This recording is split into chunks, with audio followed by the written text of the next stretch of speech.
La question c'est, Orange est au rendez-vous cette année, pas de grosses galères? Ah, des grosses galères, oui. On a eu beaucoup de peine en Italie avec les télécoms italiens et les dysfonctionnements. On a dû passer plusieurs fois sur des satellites pour pouvoir retransmettre la course. Et c'est vrai que c'était très compliqué de travailler en dehors de nos bases. Et on a aussi des effets de bord actuellement, puisqu'il y a quand même des dégradations sur des véhicules de la course. Moi, j'ai 2 véhicules qui ont été vandalisés, un en Italie et puis un hier soir à Saint-Vulbas. Et c'est un petit peu compliqué parce qu'il y a pas mal... la course, elle est un peu prise pour cible avec nos autocollants et nos véhicules. C'est aussi des choses qu'il faut gérer, malheureusement. Il faut trouver des réparateurs en direct live parce que nous, on doit continuer. The show must go on. Et c'est vrai que on est tout de même bien content d'être dans d'avoir retrouvé nos bases et notre hexagone avec nos bonnes fibres qui sont solides et nos équipes qui sont ultra performantes et les meilleures d'Europe. La météo qui est quand même un peu chahutée en ce moment, ça pose également des problèmes pour vous? Alors ça pose des problèmes, ça a posé des problèmes à Turin au démontage où on a eu un déluge, ça a encore posé des problèmes hier et aujourd'hui on a quelques averses. Nous ce qu'on craint un petit peu c'est l'orage.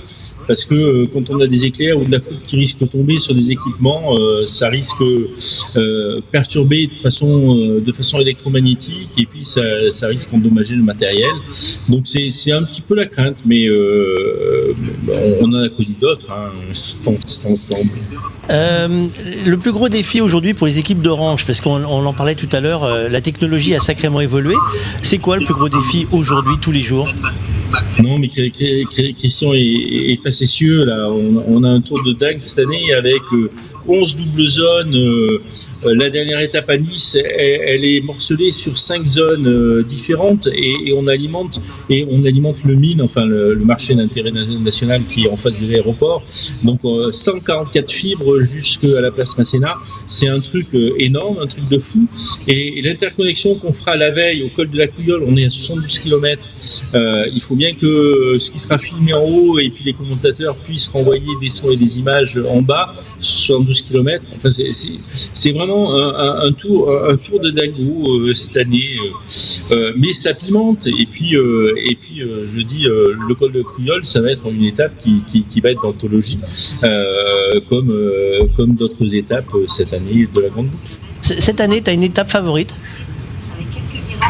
Alors je fais les repérages, le repérage avant. Alors favorite en quoi?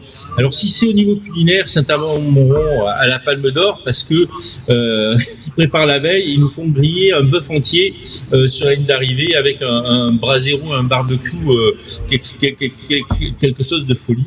Donc eux, ils ont la palme, je vais dire, de la singularité culinaire. Côté sportif, moi j'attends ce col de la Couillole parce que les routes sont étroites. Après la montée d'Isola demi aussi devrait être pas mal. On sera dans les 3 derniers jours de course.